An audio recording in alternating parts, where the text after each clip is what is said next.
Ladies and gentlemen, the Deputy President of the Republic of Kenya, His Excellency Rigathi Gachagua. Welcome, Your Excellency.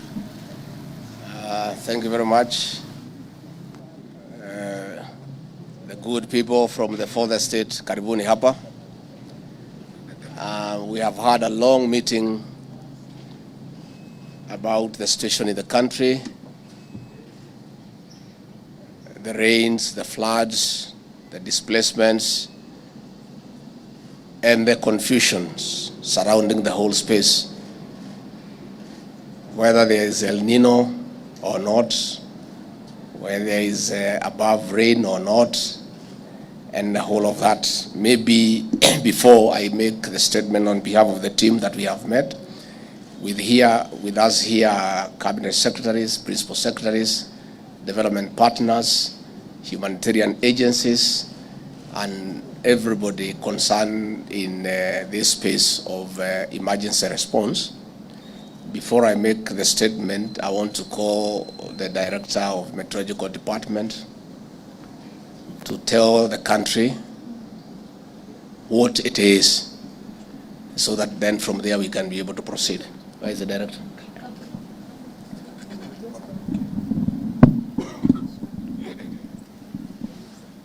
Thank you, Your Excellency. Na hamjambo wananchi.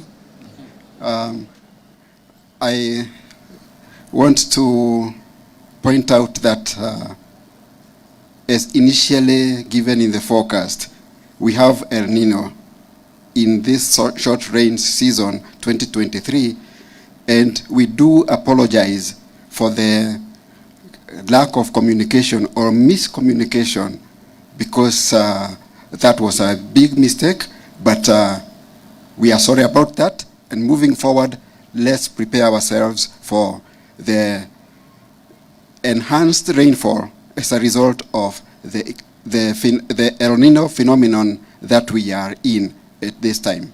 Asanteni. Thank you. I think the matter is settled. El Nino it is. Welcome to this briefing. Over the last few weeks, many parts of the country have been receiving more than normal rains. This has threatened lives and livelihoods, especially downstream. I thank you, the media, for your work in raising awareness on the floods and the humanitarian situation across the nation. I would like to confirm that the government, working with partners, is on top of it.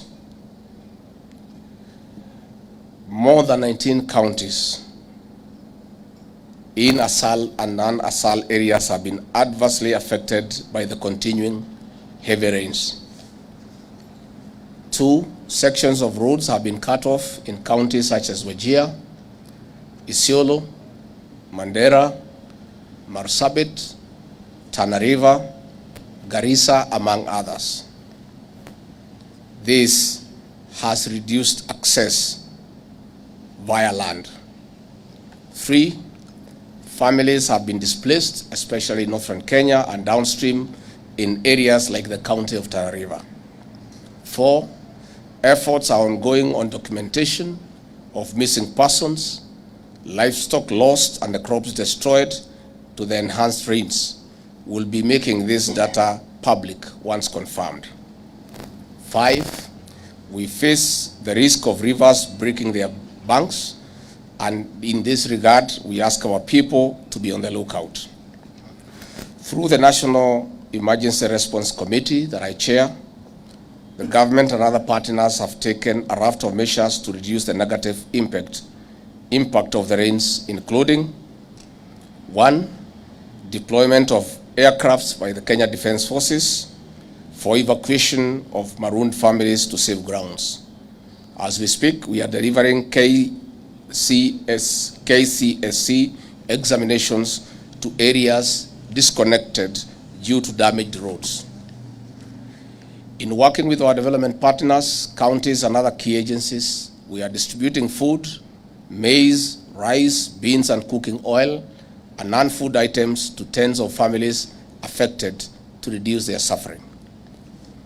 We have activated multi-agency teams and mobilized technical and financial resources for easier response. The Emergency Response Committee is coordinating a consolidated approach for efficiency and effective action. This is preventing duplication of the response as well as ensuring no place or person is left behind. We are also supplying safe and clean water and addressing other sanitation concerns in the various rescue centers. We are also monitoring the progress of the rain patterns for measures of averting catastrophic outcomes.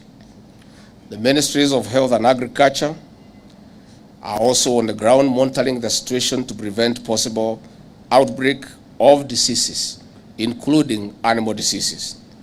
Mobile health facilities are being put in place in areas where infrastructure has been destroyed or marooned.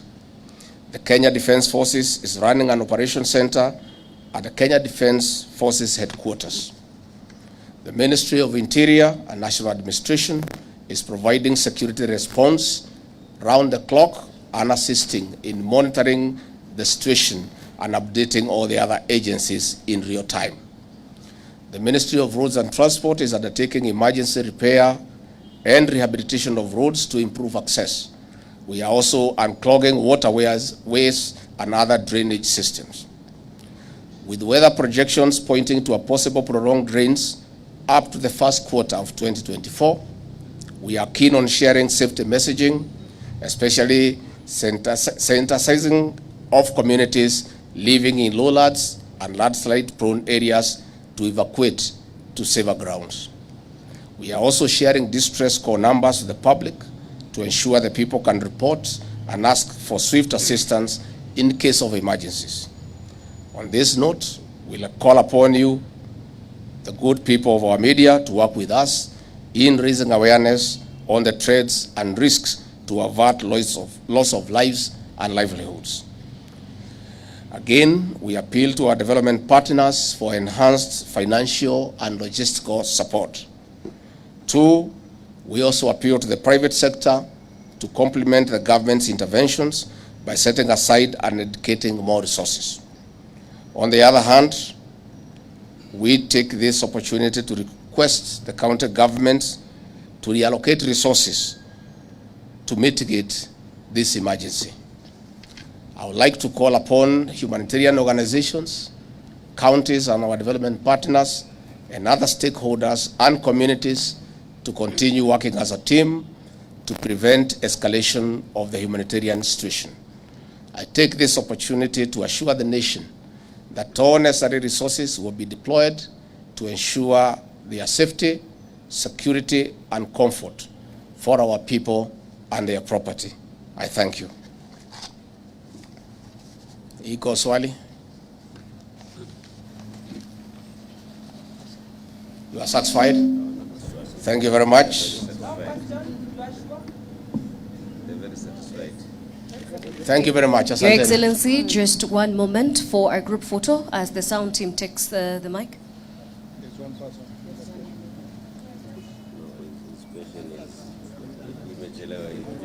Why?